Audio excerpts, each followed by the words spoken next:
we walk in silence, the only sound being the birds and the swishing of our robes as we make our way through the halls. I'm not sure exactly where we're going, but after a while, I realize it must be the throne room. I stare at the back of the she-wolf's head, contemplating a few things. Virginia is the person I know the least about in this palace, which probably means she's doing the best job at playing this little game. I want to ask her a lot of things, but I'm worried about overstepping boundaries, something that seems rather easy to do with her. As we get closer to that door, I can't help myself from asking at least one question. So, do you care that Amicus is in the dungeons? Like, you want to get him out not just because you want to be his advisor, right? Immediately, I see the wolf's ears flick back in hopefully mild annoyance and not extreme anger. Her voice is steady when she answers me, though. First of all, it's not any of your business what my motivations are, Marco. Virginia doesn't follow that up immediately, so we're left in an awkward silence as we walk the last 10 feet to the throne room. Door. She pauses there and finally looks at me, her eyes narrowed. But Amicus is my brother, and for that alone, I love him. And though he's a complete dullard, he's one of the few to be genuinely kind to me in this palace. He is a good wolf. Virginia turns away, raising a paw to hover over the black panel. But you would already know that. With that, she presses the panel and the door slides open. I immediately spot Cassius at the other end of the cavernous room, looking a bit small and insignificant on the extravagant throne. Probably not the best impression for the Emperor of Adastra to make. As I'm thinking this, we begin to make our way toward him. A drone hovers in front of the white wolf, holding up a screen under his face. He's not looking at it now, though, instead narrowing his eyes at the two of us as Virginia escorts me to the base of the steps. Here he is, brother. Cassius shifts around in his seat, and for a moment, I think I catch sight of some sort of booster seat under his rear. Thank you, Virginia. You can leave us be now. Virginia hesitates, clasping her paws together in front of herself. Brother, I would feel more comfortable if I were allowed to stay. I'd rather not leave you alone with an unprofiled alien. Cassius snorts, waving his paw dismissively. I've interacted with it many times before. I will be fine. If not, then the drones will take care of him. Cassius makes eye contact with me as he says that last part, clearly meaning for me to take it as a warning or a threat. Virginia hesitates again, and Cassius's eyes drift toward her in question. That's when the she-wolf bows deeply before turning away. As she passes me, she gives me her own look, not unlike Neferu's. Be careful. I continue to face Cassius as I listen to Virginia's soft footsteps recede behind me. Then I hear the doors open and close. I keep my eyes low on Cassius's feet, though I can tell he's looking directly at me. The silence drags on. I wonder if the white wolf is using Kato's technique of using silence to intimidate. Finally, though, he clears his throat loudly, almost making me jump. First, I want to say that you may speak freely here. I only want the truth. I look up at him, then, and see that he's not looking at me anymore. Instead, it's to the side, as if he's lost in thought. I'm confused as to how all of this could have happened. So, know that if you speak the truth, you will be free from any consequences. consequences? He's making it sound as if I've committed some sort of crime or conspiracy. I mean, maybe I've been part of some, but it's definitely not my fault. What do you want to know? Cassius's eyes flick to mine then, and I see mild surprise there. He's still probably not used to an alien like me speaking directly to him in full sentences. He pauses again before resting his chin on a paw, clearly trying to look casual. Who exactly are you? I raise an eyebrow. Marco, you already know this. I know your name, but I want to know more beyond that. What is it that you're doing here? How did my brother find you? Immediately, our conversation reaches a point where I find myself unsure of what to say. How much can I say to him? Obviously, I can't trust him at all. I know that. But I also know that he's in complete control over what happens to Amicus. And there may be a few things I have to give up to keep my wolf safe. So I square my shoulders and look Cassius in the eye. I want to know that Amicus is okay first, and I want to see him. Immediately, Cassius's demeanor changes from sour suspicion to sour fury. Excuse me? You aren't the one to make demands here. I am the Emperor, and you will answer my questions. I get the vague sensation of my balls drying up into my stomach as I realize how dangerous all of this is. My thoughts go to that physician, Felix, being sent to the dungeons without a second thought. But I know I have protections, and I have to trust them now if I'm going to make any sort of deal with Cassius. Yeah, but you're not my emperor. I answer to the pharaoh. I'm spitballing, but it seems to be working as it gives Cassius pause. After a moment, it seems like he's able to collect himself. So I've heard. But remind yourself that you are on Adastra. Therefore, you are to abide by our laws and customs. And lying to the Emperor is punishable by death. And again, that feeling in my stomach.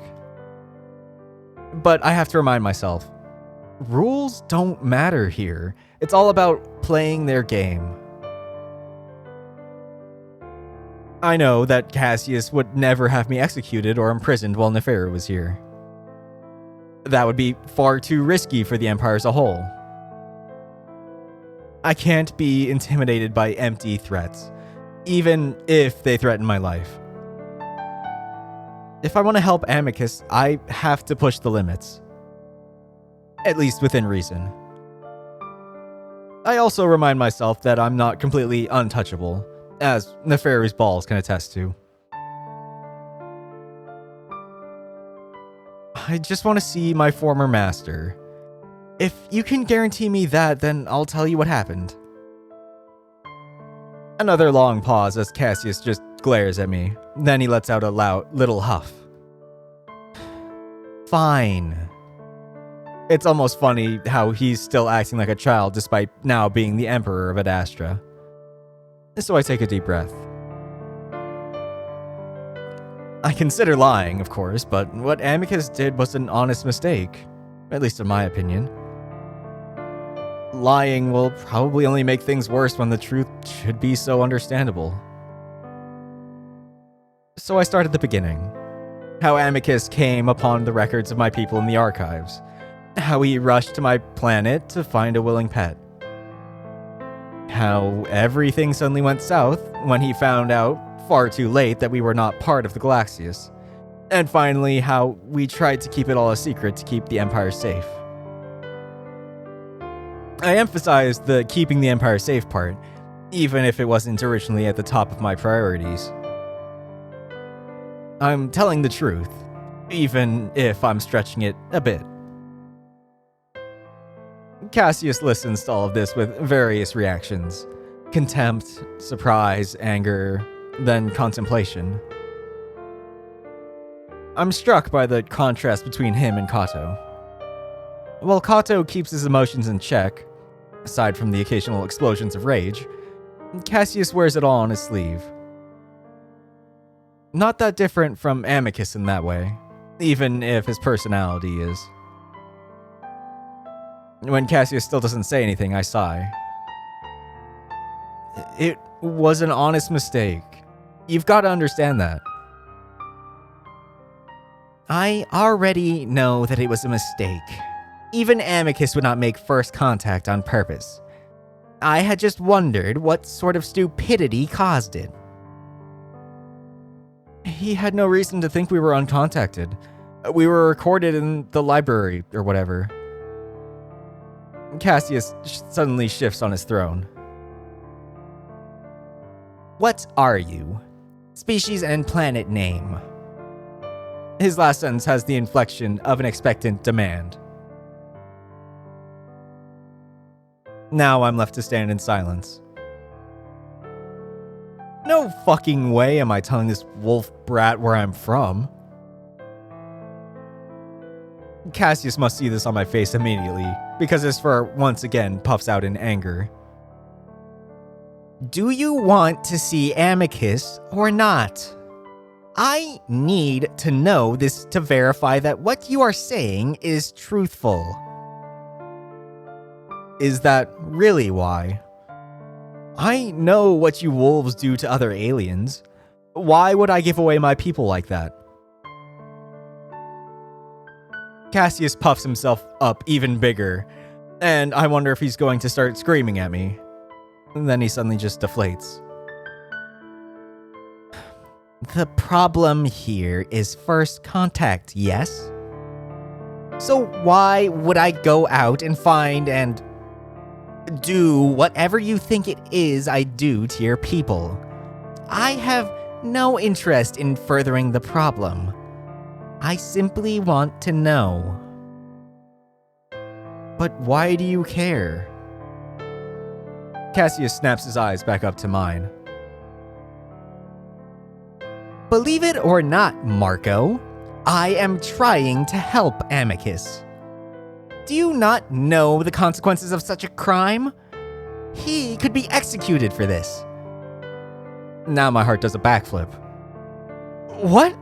Why? Because it is a sacred rule created by the parents. Disobeying them risks our entire empire to abandonment. But you're the emperor. If you want him kept alive, can't you just do that? I feel myself starting to panic a little. I thought that maybe Amicus would be kept in the dungeons for a while, but never that he could be at risk of being executed. If it were only I that knew of this, maybe. But there are others that know of his crime, and they expect me to terminate all evidence of the first contact. Cassius stares at me, and I realize part of that evidence is, of course, me.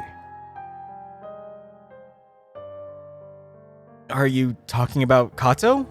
He's just your advisor, right? You can ignore him. This time, Cassius doesn't respond, looking away again. If I can make the case that this was a truly honest mistake, then maybe I have a chance of convincing these others. Better yet, convince them that this wasn't first contact at all. Are you even sure your people are completely unaware of the Galaxias? I start to say that I am pretty sure, but he's looking at me in a strange way.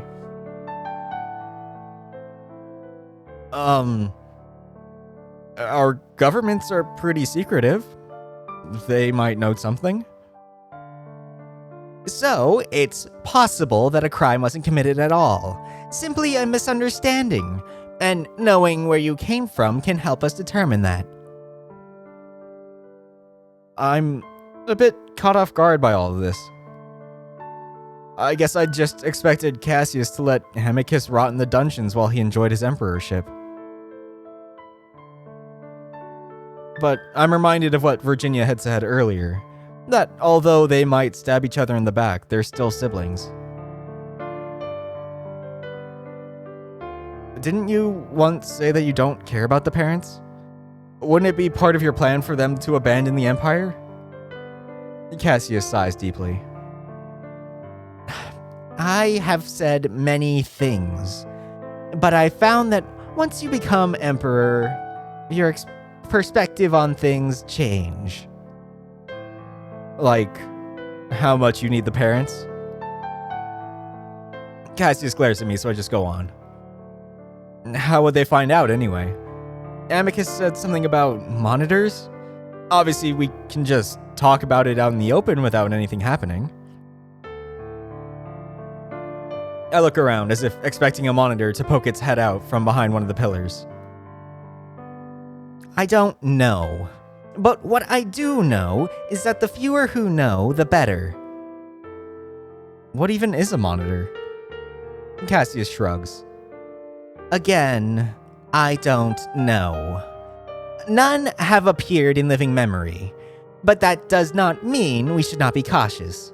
The risk is far too great. I don't really understand this. I feel like if the parents are as powerful and all-knowing as these aliens make them out to be, then they probably already know I'm here. Before I can bring this up to Cassius, though.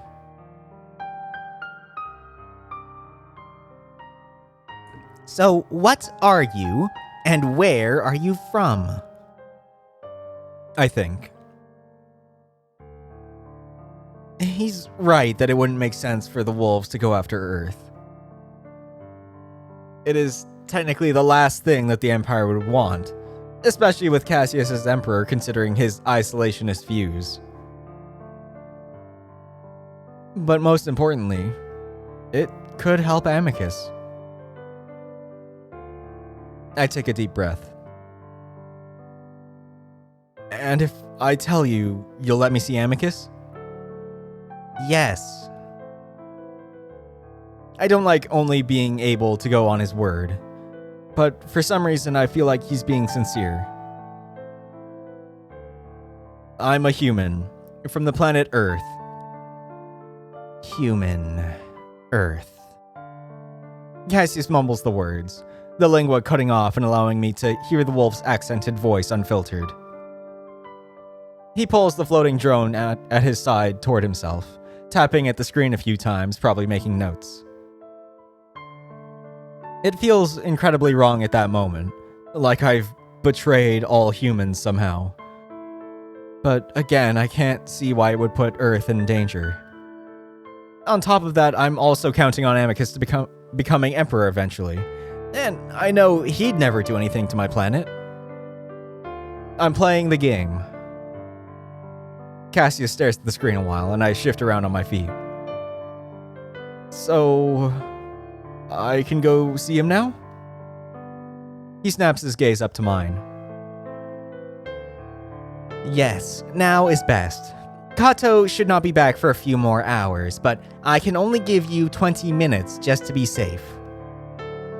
Kato? What about him? What do you mean, what about him? I want to ask Cassius why it sounds like Kato's in charge and not he himself, but I know not to press those buttons right now. Never mind. So, can I see him regularly? Cassius sighs loudly again, standing up. If it's not often and you come to me first, and if Kato's away. Yep, definitely not fully in charge. Kato's clearly got some control over Cassius. Either way, I'm too happy at the thought of being able to see Amicus semi-regularly to care at the moment. Anyway, calm. Escort Marco to the dungeons to visit Amicus for 20 minutes. That's when I remember I have other questions. Wait, do you have contact with the parents now? Cassius looks at me strangely. Yes. We made contact after I became Emperor. It was expected. Oh, that's good. Indeed. Though we had to implement the traditional technique, it's a bit archaic but highly effective. Oh. So, do you have the stretch drive again? Cassius looks at me suspiciously. Hey, I need to get home eventually, and you'd be getting rid of the problem if you got me there. Well, no, not yet. But I've only spoken with them a few times. I'll be meditating on that today. I'll keep you updated when we discuss things in the future. You want to talk to me again? Yes. Cassius then stalks off while a drone circles around me, telling me to follow it. I think about apologizing then for the whole Nervo incident, but then I realize if he's not going to mention it, then maybe I shouldn't either. I realize then how strange the whole exchange has been. Cassius had seemed like a whole different person, but I guess now he thinks of me more as an equal, at least in terms of intelligence. It makes him almost tolerable.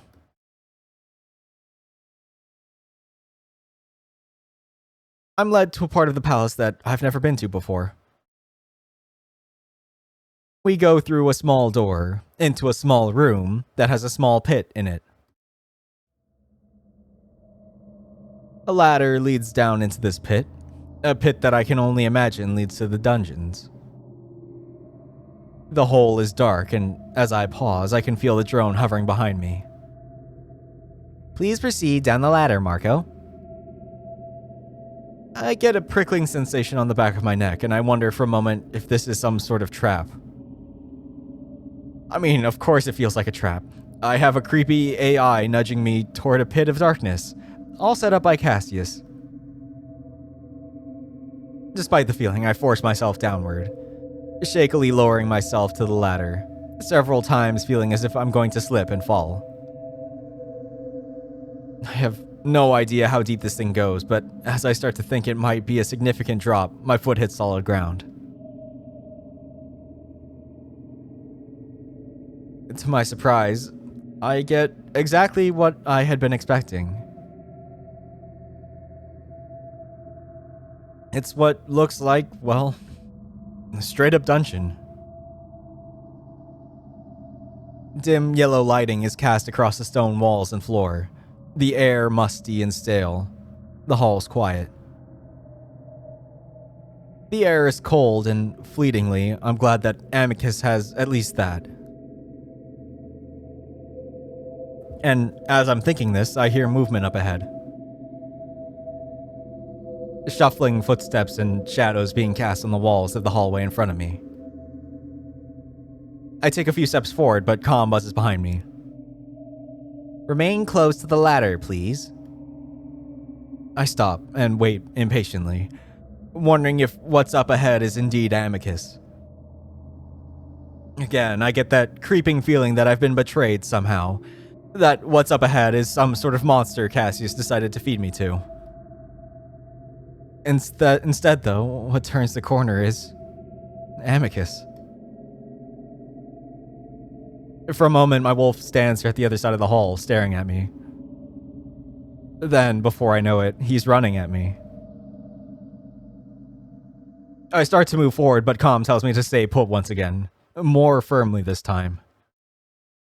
So I force myself to wait, watching as my wolf sprints at me. As he gets closer, I open my arms, and the next thing I know, I'm caught up in a mass of fur, warmth, and tears. Marco! I'm spun around in a circle, and my face pressed hard against the wolf's neck before I'm set down again. Amicus doesn't let me go, though, clutching me tightly to his body. He'd sounded happy at first, but now I feel him gasp and shake. Amicus?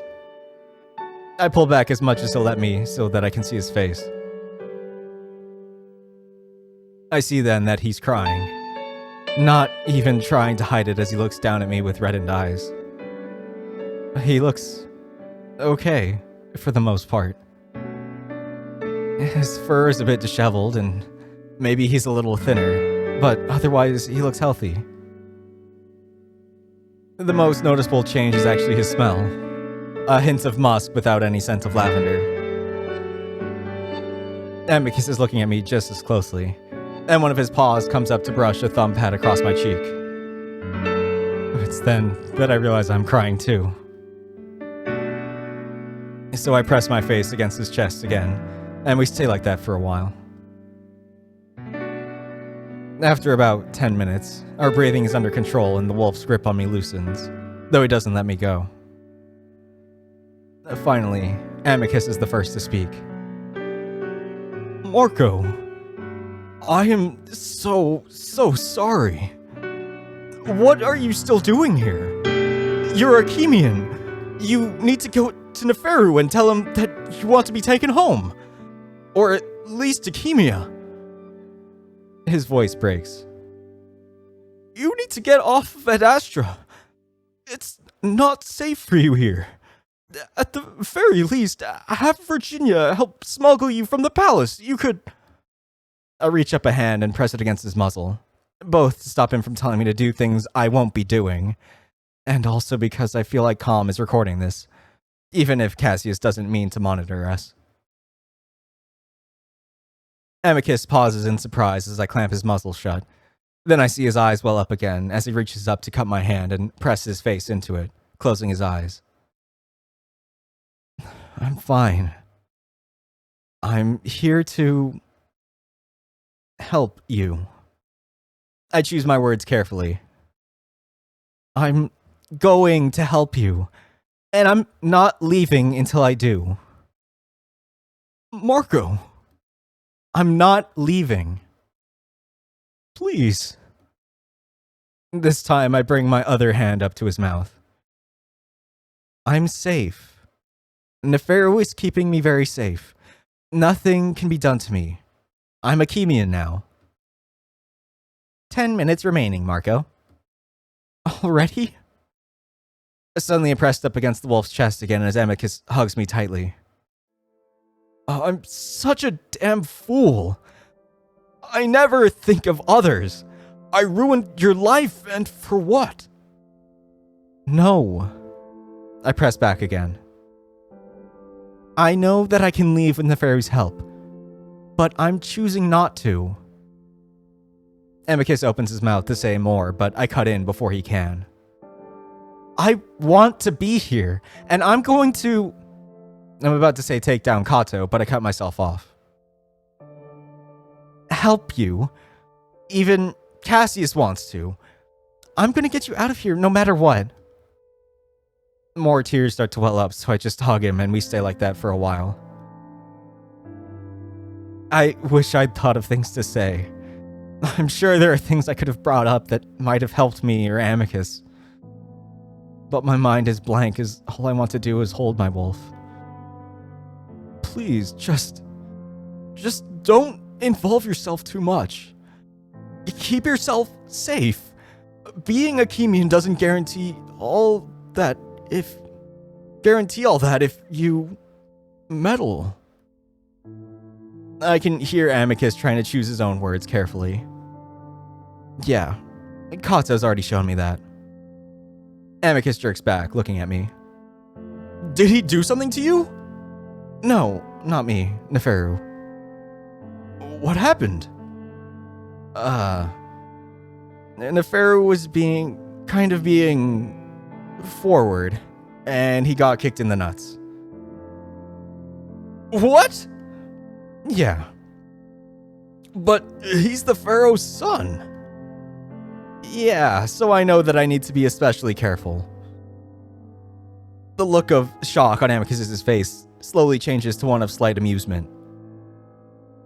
Well, that's something I can't imagine.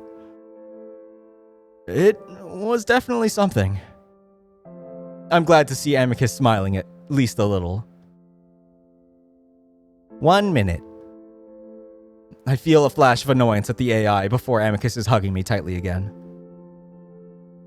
I'm gonna be careful. I'm just gonna help everyone figure out how best to clear your name. I love you. So much. I love you too. Time limit has been reached. Please proceed to the ladder, Marco. Please proceed to your cell, Amicus. Amicus's embrace doesn't loosen, and instead, he lowers his head to kiss me. I kiss back.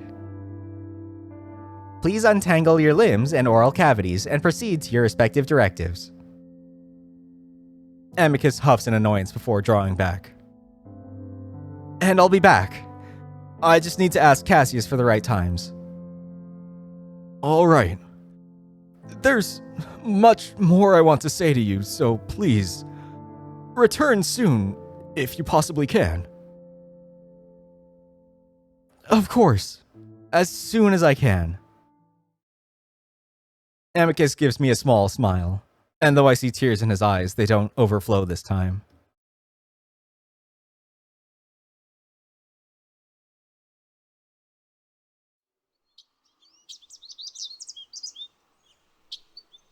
The journey back to Neferu's room is when it all hits me at once, and I have to constantly wipe my eyes in case someone like Alex, Neferu, or Kato comes around the corner and sees me.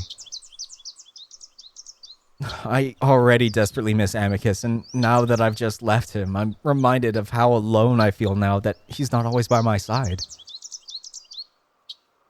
Next time I visit, I'll bring a bunch of stuff to say, do, and eat. I can't imagine the dungeon food is any good. Maybe we can find more privacy next time, and we'll be allowed to plan things out.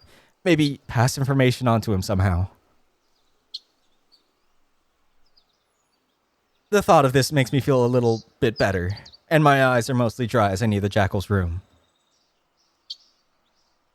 It's at that moment that I get a strange whiff of something in the air. Like mothballs? That's all that comes to mind. It's something that I've never smelled in the palace before, so I find myself pausing in the hallway, looking around. Nothing seems out of place. It's quiet and bright, as it usually is, but that's when I realize where I am. There's a door to my left, and I immediately know that's the meditation room. I remember then that Cassius mentioned that he wanted to meditate, to talk to the parents.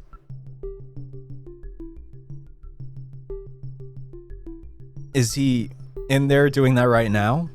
And is that smell part of it? I'm reminded of the night I first met Amicus, that I'd smelled something like burning rubber in the air.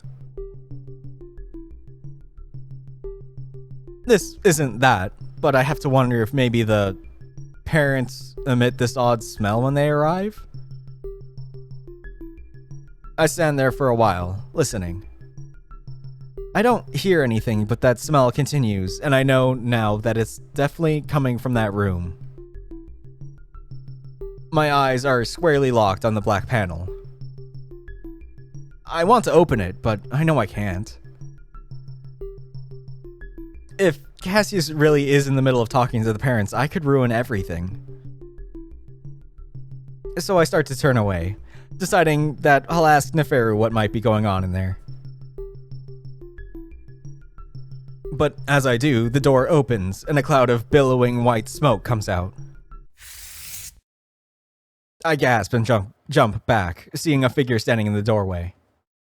It's Cassius, and he's hacking and coughing, gasping for breath. I can see that he's shaking too, and I'm about to back away when he locks eyes on me. His eyes are wide, bloodshot, and I can see what looks like vomit on his chest. His muzzle hangs open as if trying to talk to me. He's hyperventilating though, and that's when I finally step forward. Cassius, are you okay? I have to walk into the cloud to get to him, and I'm enveloped in that chemical smell, immediately coughing out the acrid smoke. Help me.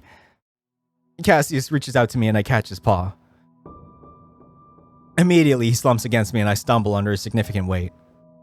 Nowhere near to that of Amicus, but he is a wolf after all.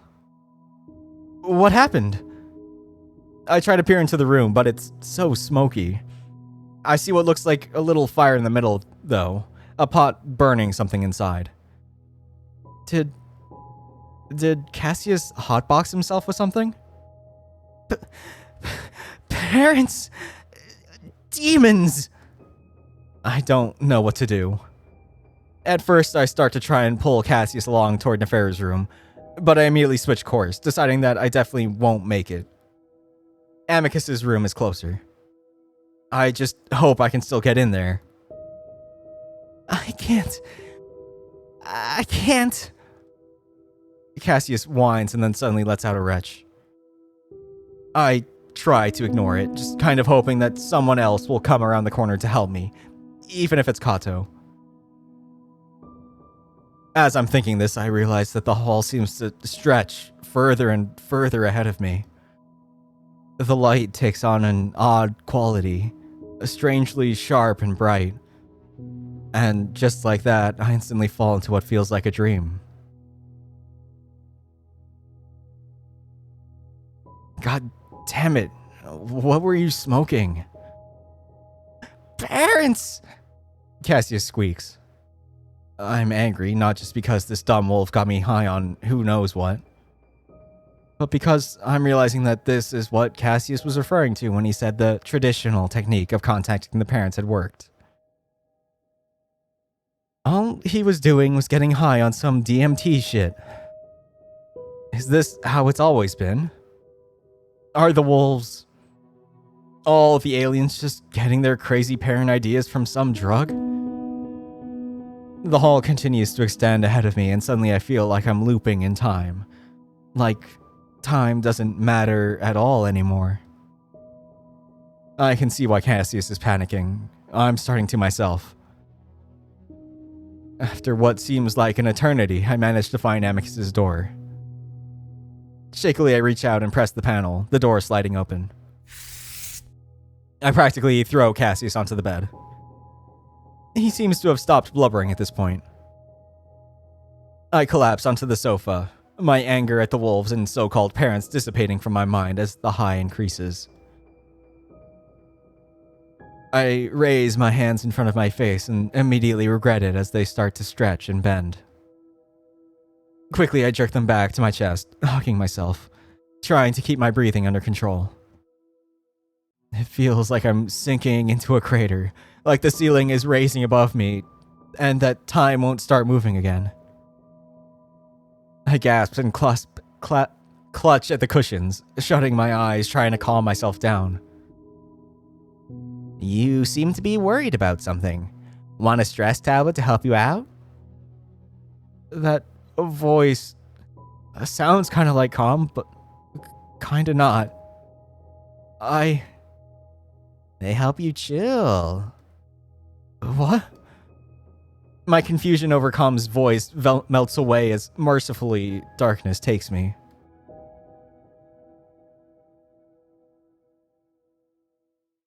I'm relieved to find myself back up in space.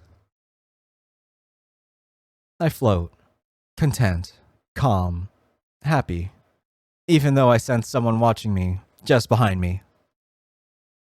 Behind me. There is no behind me because I don't have a body anymore. Instead, the feeling creeps just outside of my awareness. Whenever I try to focus on it, it slips away.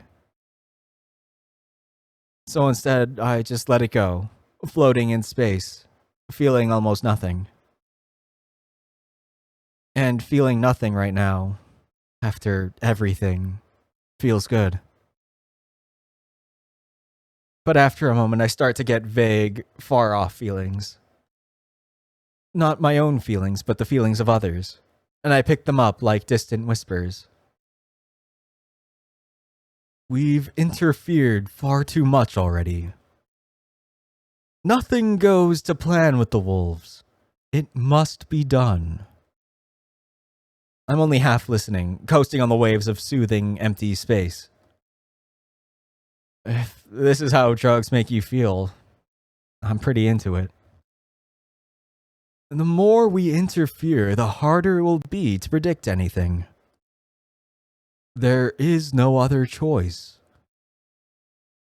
The voice feelings ceased at that point, and I continued to ripple on the waves of the universe. That's when I noticed something appearing in the center of my infinite space.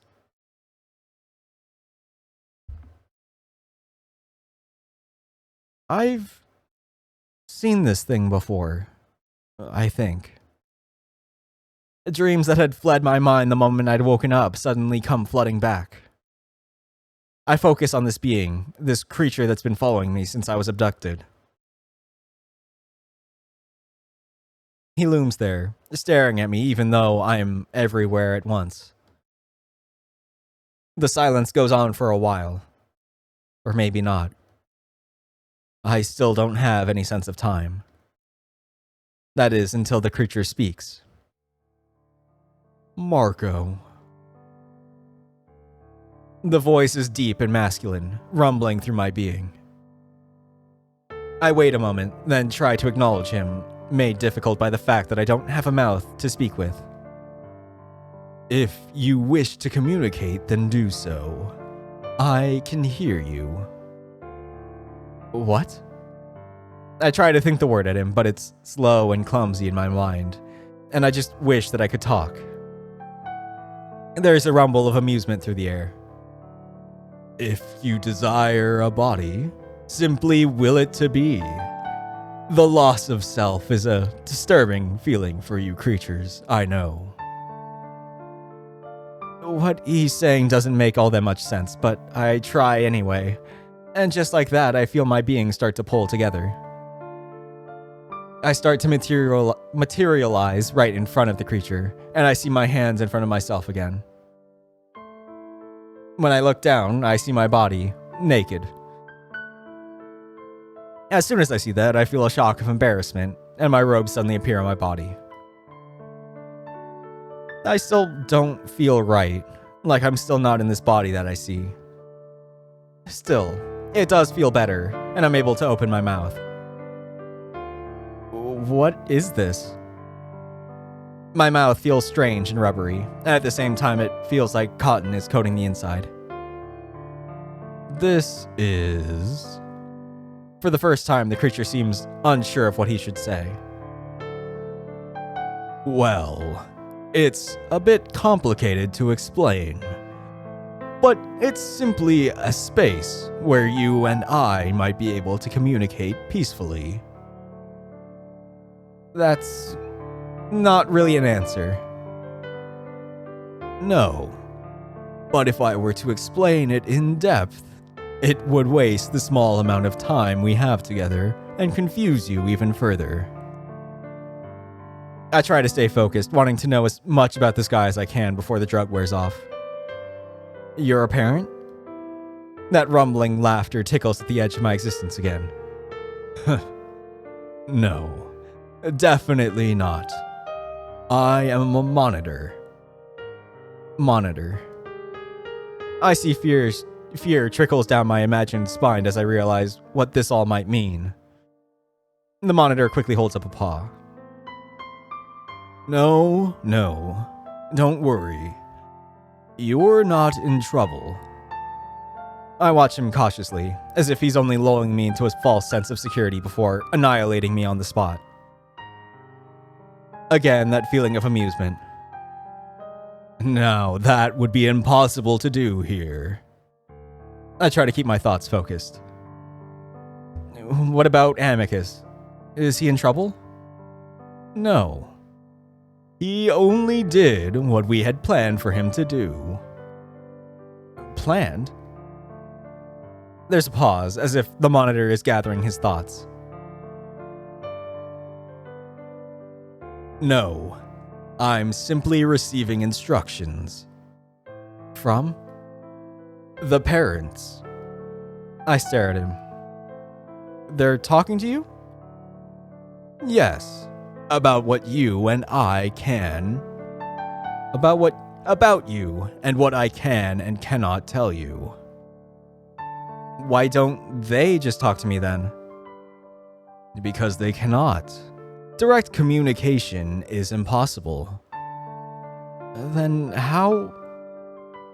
I was specifically designed to be a bridge between your let's say, dimension and theirs. I don't really know what to think about that, but I get the feeling that I shouldn't be distracted by these things right now. That would be wise.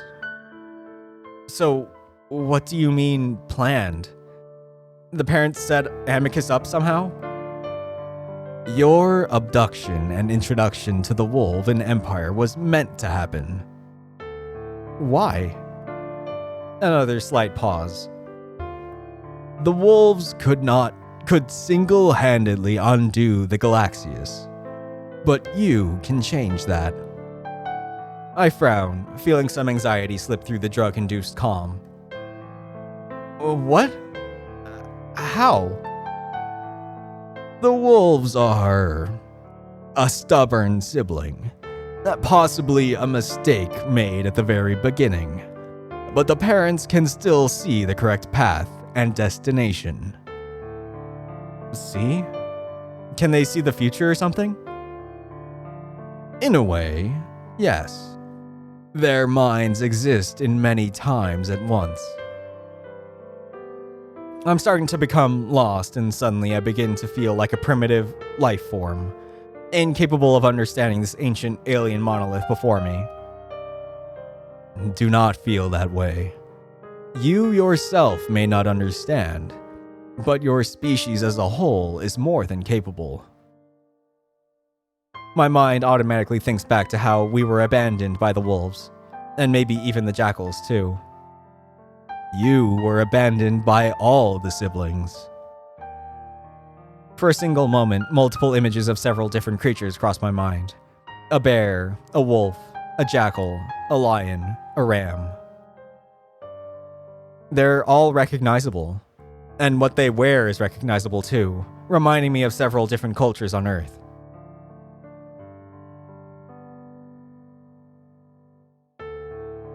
The images finally stop on a tiger, in a flowing dress with intricate designs and patterns, and what looks like a sari draped over her shoulder.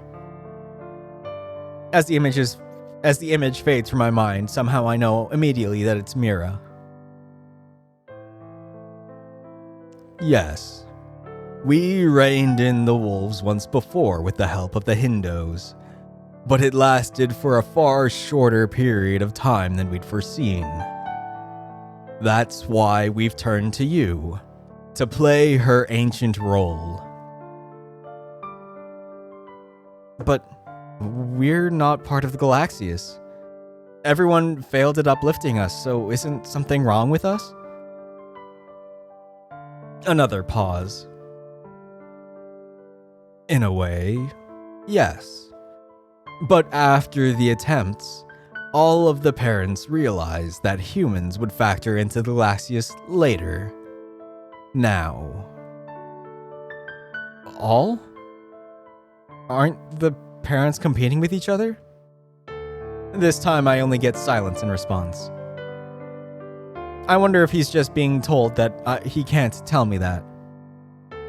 So, what am I supposed to do? What do you want with me? The answer this time is immediate. Restore Amicus to his rightful place on the throne.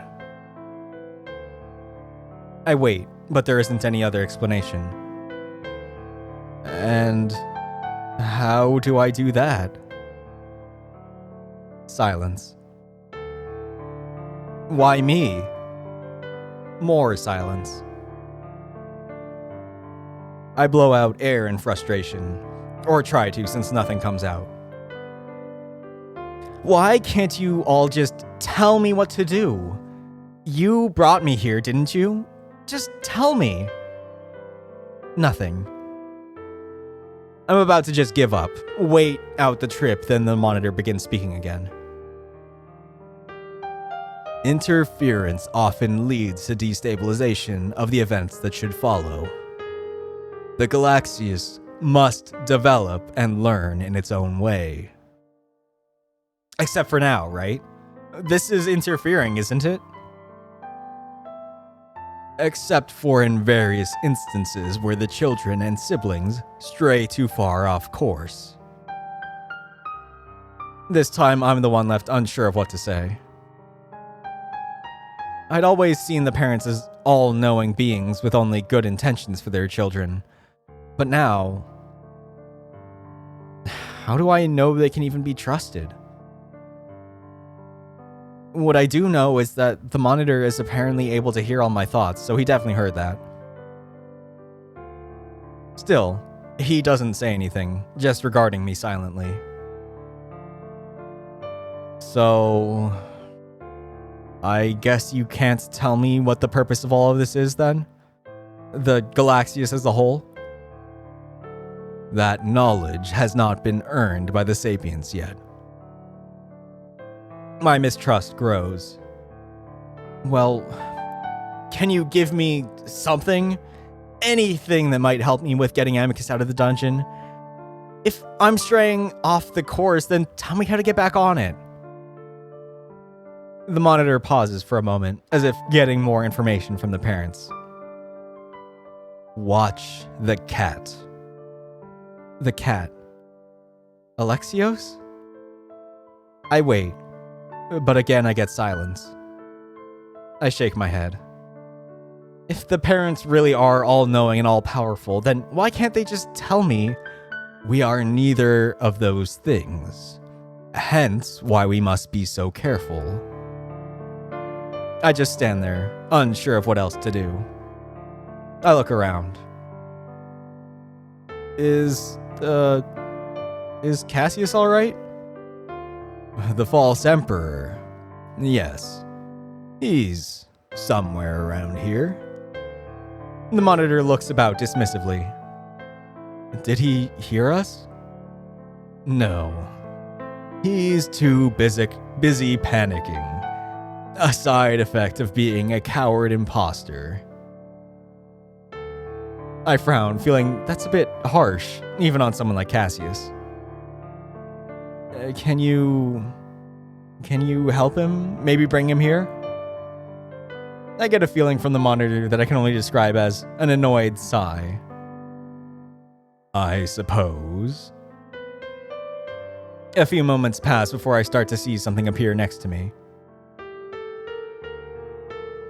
The unmistakable shape of Cassius materializes, frightened and shaking. He immediately sees me. Marco! Where are we? What's happened? Are you? Then he sees the monitor. Ah! Cassius jumps behind me, shielding himself from the creature. The demon! Help me! I get the feeling of amusement from the dragon creature again, and I frown. Have you been scaring him? I get the feeling of a shrug from the creature. If he's scared, that's his choice. And the parents are okay with you doing that? Possibly not, but the white wolf means little to them. What? That seems to get Cassius' attention, and he pokes his head around my side to glare at the monitor. That's definitely the wrong name. Excuse me, but I am the Emperor. No, you are not. I frown, the scene growing more and more surreal before me. Excuse me? Cassius seems unable to think of anything else to say. Just as I'm about to step between the two of them, I find myself unable to hold my consciousness together any longer, and I begin to drift off.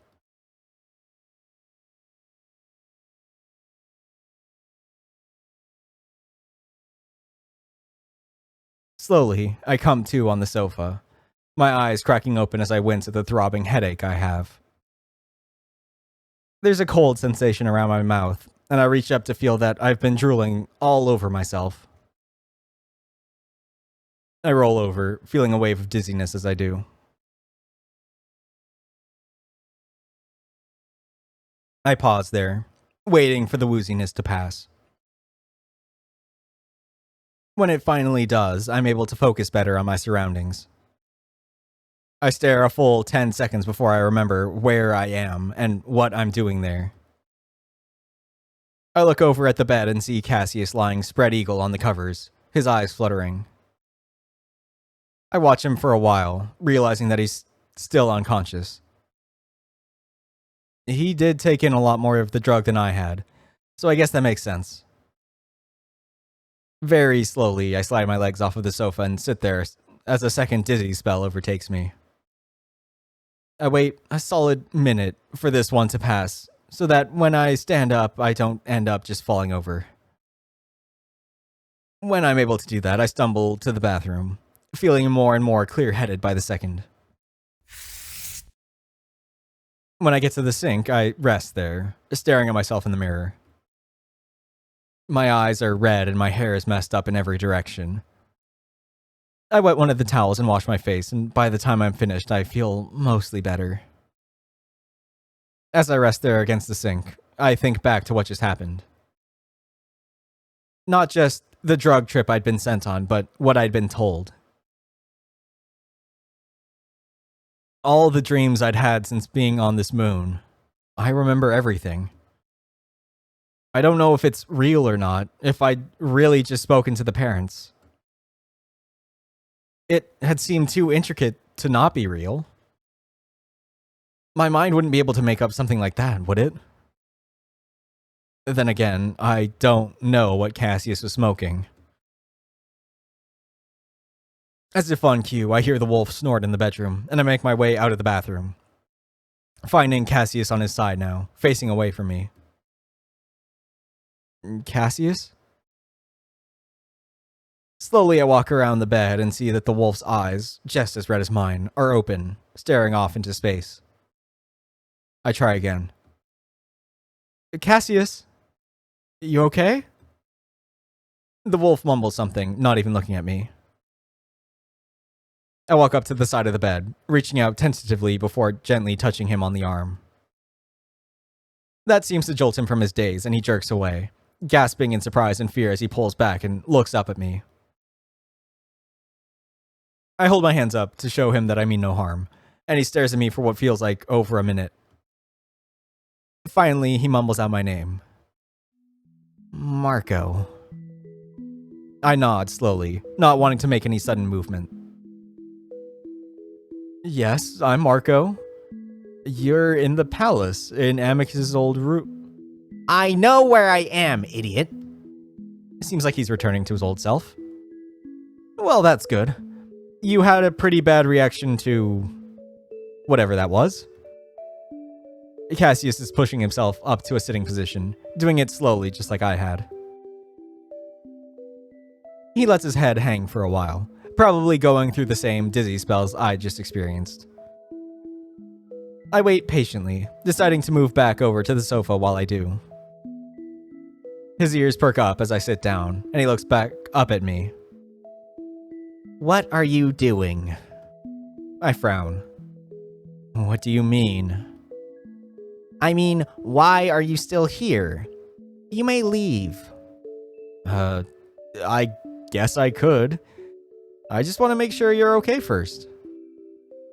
Cassius lets out a soft, indignant snort. You think I believe that? You're dismissed. I give him an incredulous look. Seriously? First of all, this is Amicus's room. And second, I'm a Chemian. I don't see you ordering Nefero around like that. This time, Cassius lets out a louder snort. Ha! He's royalty. And an actual Chemian. You think that I'd pay you the same? Chemians see all their citizens as equals. I'm worth just as much as he is in their eyes. Instead of snapping back, Cassius just lowers his head, eyes closed before he lets out a deep, forlorn sigh. I'm tired. If you wish to antagonize me, please leave it for another time. I've been pushing the boundaries with Cassius on purpose to see what the limits are, and I'm getting more comfortable conversing with him without fear. Still, I'm a bit taken aback at Cassius's sudden tone of defeat. It's one that I haven't heard often. We're both silent for a minute or so, then I finally speak up. So what was that? That smoke stuff? It was a drug, right? Cassius is silent for a bit longer, and I wonder if he's going to ask me to leave again. But instead, he just sighs and finally looks up, his eyes looking a bit more clear now. It's called Somni, a plant from the southern region of this continent. It helps us connect to the parents. Yeah, you said it's the traditional way? The old way, yes. Usually we communicate through parental tech, but as you know, they're not currently speaking to us with that method. So, this forces it to happen? In a way. Does it work? Cassius glares at me. You would know. You were there. I go silent, that statement coming as a surprise to me. I'd seen Cassius, of course, but I thought it had only been a part of the hallucination. You saw me? Oh, please, Simeon. Or whatever the hell you are. You're only trying to humiliate me further. I was right next to you. So that had been real? I sit back on my hands, contemplating all of this. I've read about DMT experiences back on Earth, how if you break through, you can meet extra-dimensional beings that tell you the secrets of the universe. I would have considered my experience to be all in my head, but if Cassius was actually there... I notice then that Cassius is looking very closely at me, gauging my expression. What? He spoke to you, didn't he? What did he say? I try to think of what to say. If this is real, then I doubt telling Cassius everything will help me out in any way. He must sense the hesitation on my face, or see the hesitation on my face, because his fur bristles. The Emperor demands you tell him what they told you! I glance up at Cassius, feeling less and less afraid of him with every threat he sends my way. He really is all bark and no bite. He just sort of asked me what I was doing there. That's it. Cassius glares at me before finally seeming defeated once again, looking down. But he seemed okay with me being here. He was a monitor, too. I don't think Amicus is in trouble. Cassius shakes his head. I don't trust anything he said. He was a demon. I sigh. What did they say to you? You looked pretty scared. I was not scared. I let out an involuntary laugh before I can stop it. Damn you! I was simply unprepared for the experience. It was much more intense than the previous one I had. That's all. Cassius looks at the ground again, and I can see that the insides of his ears are a burning red. I know that laughing at him was a shitty move on my part. I should be working to get him on my side, to help Amicus. I make an effort to get my expression under control. Listen, I'm not against you, Cassius. Actually, I think we're working together here. I'm just trying to figure out how best to help your brother. Cassius continues to stare silently at the floor, though I see an ear of twitch as if acknowledging what I just said. If we're going to work together, we need to be at least a little bit honest with each other. Maybe I could help you figure some stuff out. I realize how hypocritical that is, especially considering that I'm hiding what the parents had just told me. Cassius lets out a skeptical huff. You help me? Yes. Cassius seems to contemplate, then shakes his head. Well, nothing there could help us. They simply torment me when I try to communicate with them. Torment? They appear as demons and taunt me. It seems that the parents truly do want to cut off contact with us, which I'm fine with. Cassius says that last bit with such meek defiance that I almost feel sorry for him. Maybe it was just the drug. I've heard plenty of stories of people freaking out on mind-altering stuff, especially if they have problems with anxiety. I do not have a weak mind, Marco. That doesn't mean you have a weak mind. Sometimes you just... Enough. I will not have you speculating about my mental capacities. This time, I'm the one sighing, wondering for the 100th time how the hell this wolf is Amicus's brother. So, they didn't say anything to you? Cassius pauses, a frown tugging at the corner of his mouth. No. I raise an eyebrow at him. What? Of course they said things to me, but nothing useful. You sure? Of course I'm sure. The parents have turned on us. That's all that I need to know. I think back to the conversation we had in the hallucination. The monitor had told both of us that Cassius isn't the Emperor, and if Cassius had heard what I heard, then that's probably what he's thinking about right now. But I know now isn't the time to challenge him, and I can tell that he's still trying to recover from the trip. Still, looking at him right now, staring at the ground, looking disheveled and defeated, I feel myself wanting to help him.